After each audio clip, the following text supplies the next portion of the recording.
All right, y'all. I just wanted to point out, I know it's loud. We're fighting against these cars and whatnot, but I wanted to point out how balanced water is. And this is why water is always referenced when it comes to like being strong and being poised, being strong, being balanced. Water is known as the universal solvent. Everything that is alive needs water to survive. It is a conduit. So it's referenced, and it's kind of equal to the energy of the ether because it's so balanced in the way it moves. You know, it moves like energy. Water, just like energy. I just missed the train, but it's all good. Water, just like energy, moves with the least path of resistance, okay?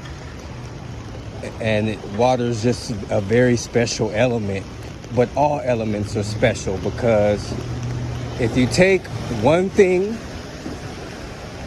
you could look at the world as a layered system, and it's a symbiotic mix of things that all connect. So that's why our ancients looked at it as one thing. And numbers, there's no such thing as numbers or quantity or amount, because everything is one thing. But yeah, that's what's so special about our environment. And when scientists say, you know, we in that special area where, you know, only life can exist, that's what they mean. It's a layered system based on density, and the middle ground is green, which is the green is neutral. That's why grass is green and the trees is green and all that. But it's a layered system. Everything that's supposed to be in the middle is gonna live here, and it's gonna be able to, you know, be successful at living here.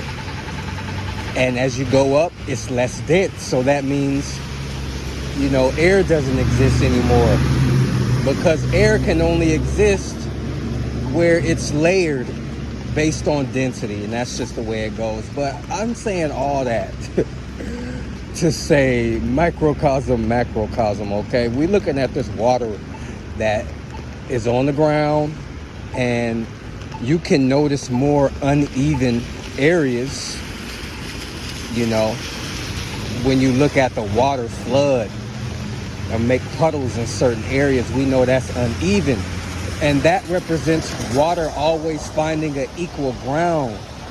No matter what, water is going to find a flat level, and that's just the way it is.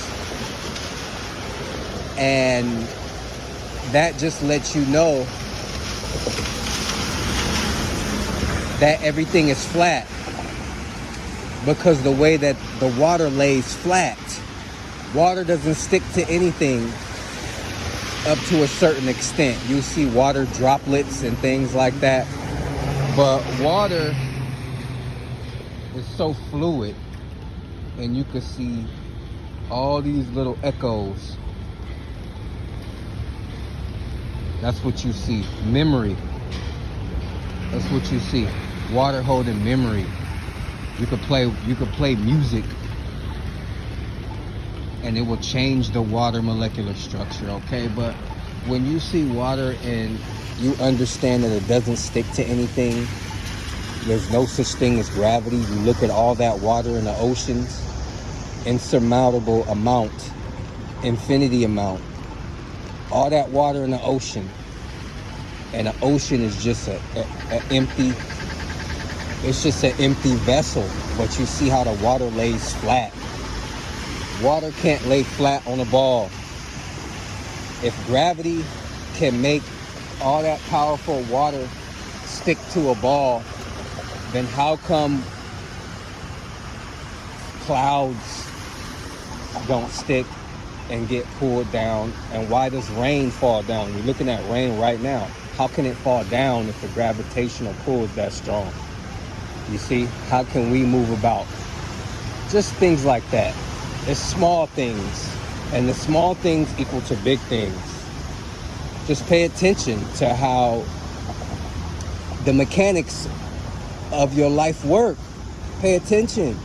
And then on a bigger scale, you can see how it won't make any sense, and that will lead you down the right roads in life.